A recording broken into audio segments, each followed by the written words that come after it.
Hi, everybody. I'm Mike. This is Mike Miller Talks Life. Today's quote: conflict delayed is conflict multiplied. I saw this quote on a friend's Facebook page and I grabbed it. I wanted to think about it and I wanted to talk about it. There is a lot of conflict in our world, and we can't not go a day without seeing it, hearing it, reading about it. But even more in line with this quote, we can't go very long without experiencing conflict personally. We disagree. We're angered by what somebody says. We are wounded by someone's words. We disagree with beliefs or ideas or solutions. We clash with family, friends, neighbors. And we don't always deal with conflict. We avoid it. We put it off. We try to ignore it, let it go. I do not like conflict. I don't like dealing with it. I tend to avoid it. And I've experienced problems that have come from simply avoiding the conflict that I needed to get in and deal with. Not dealing with conflict causes hurt. We withdraw, pull back from people, especially the people we are in conflict with. We become walking wounded. We're filled with resentment, and this eats away at our soul. It's toxic. We might tell others about the conflict, but this is simply just spreading the toxicness to them. Conflict delayed is conflict multiplied. It grows. It spreads when it's left unattended. We will not agree with everyone. Anytime we encounter different ideas or opinions, approaches or methods, there's going to be conflict. It's normal to experience conflict. It's just a clashing of differences. And whenever you have two or more people together, you will eventually have ideas that clash, that are different.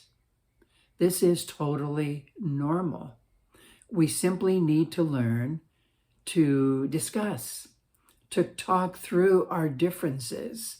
And sometimes we realize we just can't agree on this item, and we don't take it personally. We just know we have different ideas. We're different people. Everyone doesn't have to agree with me. That was a startling revelation. I remember throughout my life when I realized that you don't have to agree with me. That's just the way life is. Sometimes conflict becomes a problem. Your feelings are hurt. You've become angry and offended. It's bigger than just a difference of opinions, because it is now affecting you more. And we have seen that delay in dealing with the conflict causes more problems. So you have to deal with it. Do not go to other people not involved in the conflict. This is just getting people on your side, getting the support of other people, getting them to agree with you. What a bad person this guy is because he said or she said or whatever. But this is not necessary. This is a sign of weakness and immaturity. And it's dragging these people into something that doesn't concern them. And it's filling their head with thoughts and opinions, feelings about somebody. And they really don't need all that in their head. Now they have to deal with it. This is adding more trouble. You can get advice from somebody, but that's much different. Also, I think it's important to not address it on Facebook or other social media. This simply makes it worse. This adds embarrassment, more anger. I've seen family members argue on Facebook, back and forth, not even through personal messaging, but just flat out on Facebook. Everybody can see it and read it. And this is not helping. The problem continues. We need to go to the person. I remember those wise words of Jesus that were so to the point. If you have a problem with another person, go to them. Go to them. I mean, it's almost refreshing to think, I could go to that person. Yeah, go to them. And keep in mind that the goal is not winning. You're not trying to win the argument. It's different than that. You're not trying to shut them down so they never speak anything again that opposes what you think. It's not trying to get the other person or people to see your side, to accept your point of view and begin thinking the way you think from now on. No, this is about people. It's not about points of view. And the goal is to be reconciled, to take people who are pulled apart because of conflict and bring them back together. It's about healing, not winning. Often this healing can take longer than you think. We're really not prepared for the emotional side of conflict and how different people are affected and how long it takes them to be healed. And sometimes the relationship just can't be fixed. The damage is too great. The wounds are too deep. But you can still do your best to reconcile and try to heal the rift that's between you. You may not be friends again.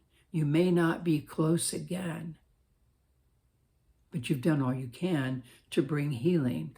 I recommend using power words and power phrases.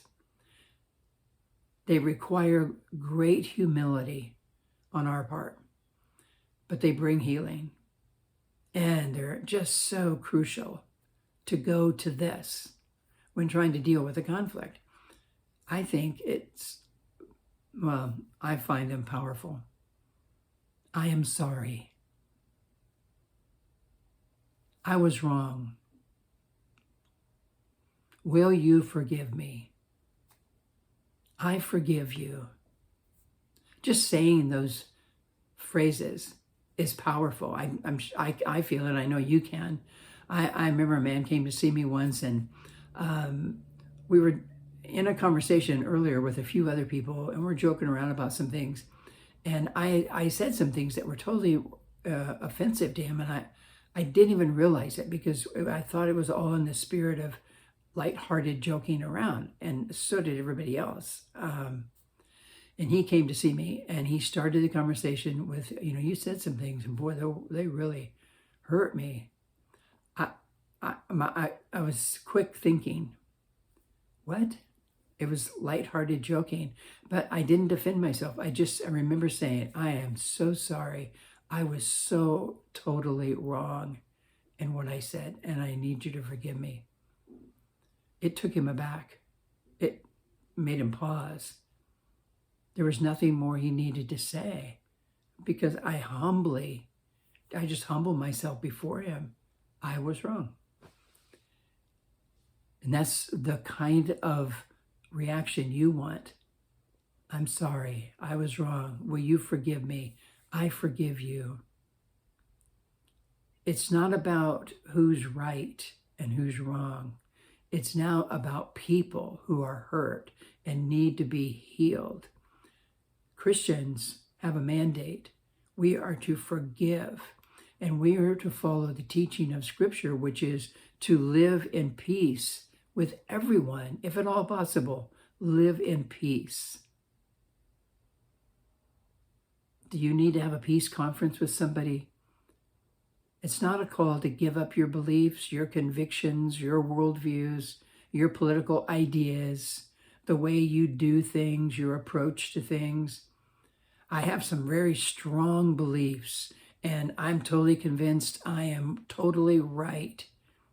I'm not being asked to give those up. Yet when conflict comes, the right thing to do is to heal the conflict. Don't wait. Conflict that is delayed will rob you of peace. We become walking wounded, walking around filled with resentment, wounded, angry, offended, and the conflict that's not dealt with is just robbing you of peace.